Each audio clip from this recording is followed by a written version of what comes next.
Welcome back to The Exchange. From social to streaming to traditional, across the board, the ad spending slowdown hit media of all kinds this year. Twitter, Meta, and Snap all reporting a huge pullback in advertising in the second half. Netflix and Disney Plus launching ad-supported tiers shortly thereafter to try to target customers cutting back on their spending as well.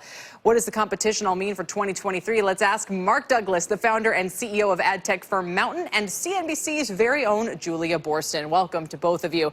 Mark, I'll start with you. I haven't gotten to check in with you since we've had these juicy predictions about Netflix possibly being merged with another company or taken over, and the drama with Warner Brothers Discovery. What are your big, bold predictions?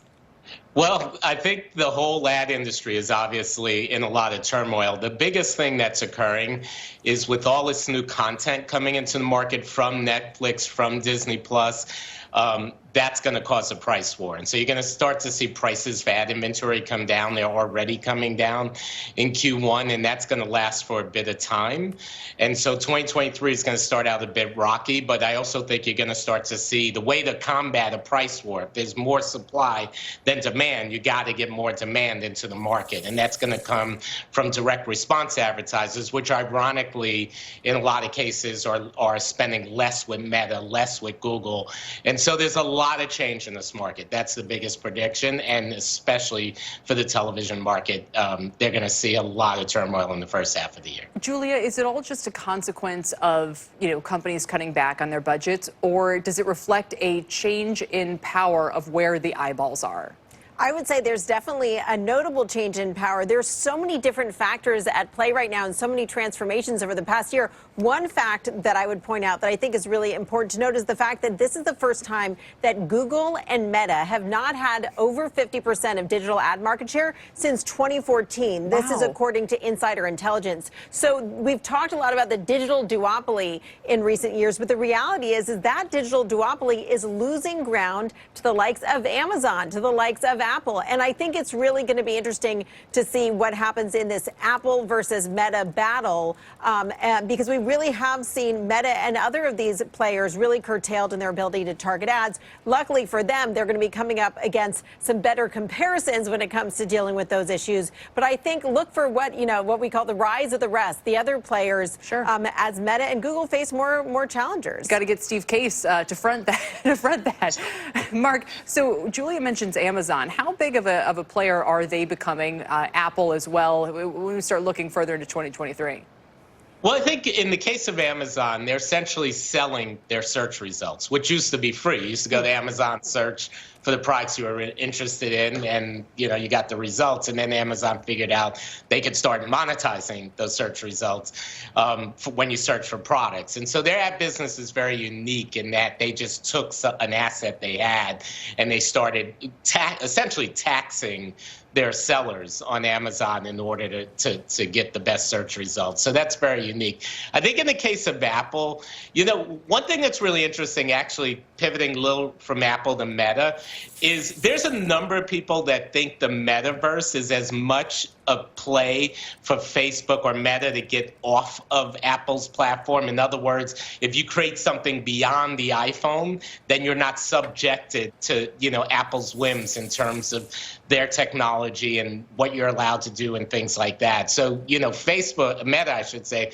is playing a very long game in terms of the metaverse to essentially get beyond Apple in the future. Sure. I think in terms of Apple's business, there's rumors they're going to enter the TV market. That's more supply. It's going to put more downward pressure on prices. But honestly, I don't see them having the heart for it. They just have never really truly been an advertiser. Well, or they'll develop the heart for it too late, I guess, and then come in with the big bucks, ready to spend it around. Julie, what would you add to that?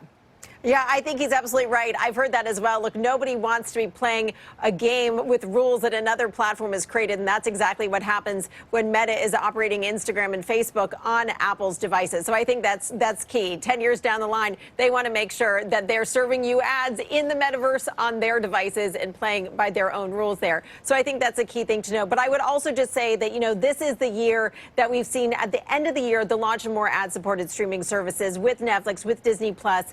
Next next year, we're going to see the combination of the Discovery Warner Media assets into a single streaming app. I think it's going to be a new phase for the streaming wars and a lot more competition. And I think the question is whether maybe we'll see more free ad-supported services coming.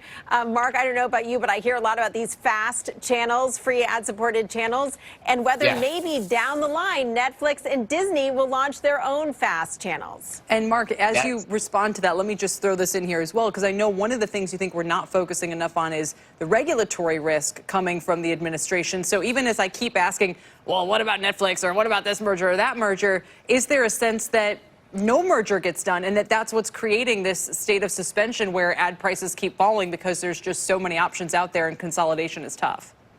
Yeah, I mean, in terms of the media companies, I actually think you're going to see a lot of consolidation. Essentially, some of the, because I keep referencing there's a price war coming. With all this new supply coming in the market, it's going to trigger the prices for ads to go down.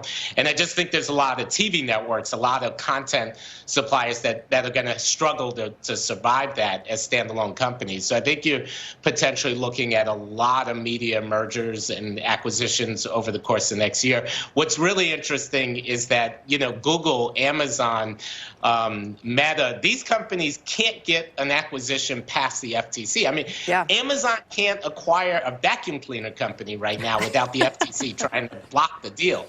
It's rough out there for those players. Just because everyone knows Roomba. I mean, they got to go something more obscure. We'll leave it there. Guys, thank you both today, Mark Douglas and our Julia Borston. Before we head to break.